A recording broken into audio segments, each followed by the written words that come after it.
There are several places where you can find discovery search boxes. Here's a discovery search box on the library's homepage.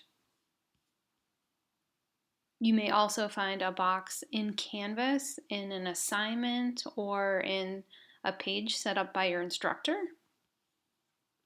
Or you might find one in a research guide. All you're looking for is the box that says Discovery at the top. Now remember, what's special about Discovery Search is that it looks at not only one database, but almost everything that the library subscribes to, as well as some resources out on the internet.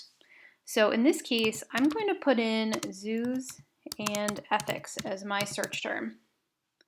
So I'm using those keywords. You could either put in keywords or you could put in a whole article title if you're looking for a specific article.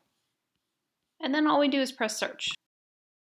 The database takes a few moments and it looks through everything it can possibly find on your subject. In this case, it brought me back 494 resources. So let's take a look. The first one is an ebook. Then we have some academic journals.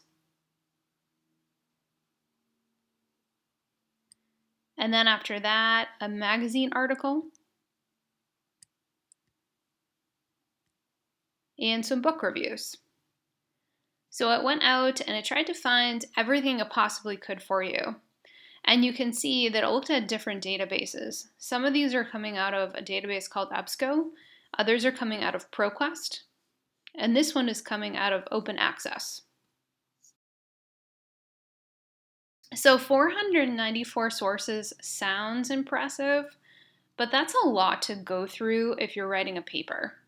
So in most cases, we want to take that number and we want to make it smaller. To do that, we come over to the left-hand side, and then you have some options over here. The first one that I always look at is publication date. Now here at River Valley, most students are doing research in allied health, in sciences, and in technology. In those cases, you will usually want the most recent research possible.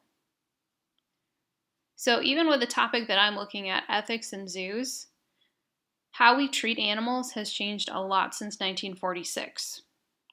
So what I'm going to do is change that. And I'm going to tell the database I only want results from the last 5 years. In this case, it brings back 212 results. So I could further refine over here on the left-hand side. So I could choose to use sources that are only scholarly journals. So that would be things that were written by experts. They're generally very good for research papers because they contain a lot of facts and they are very in-depth. I could also come down here if I wanted to. If I only like books, I could choose just books. I could choose magazines. And then a few other choices down here that we don't use quite as much would be to refine by subject, by language, or a specific database.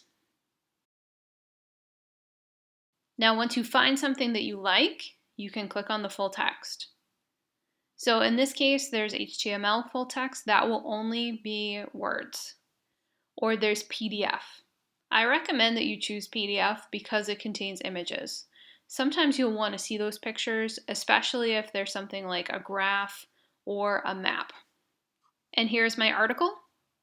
A few features on the side, just quickly. You can save articles to your Google Drive.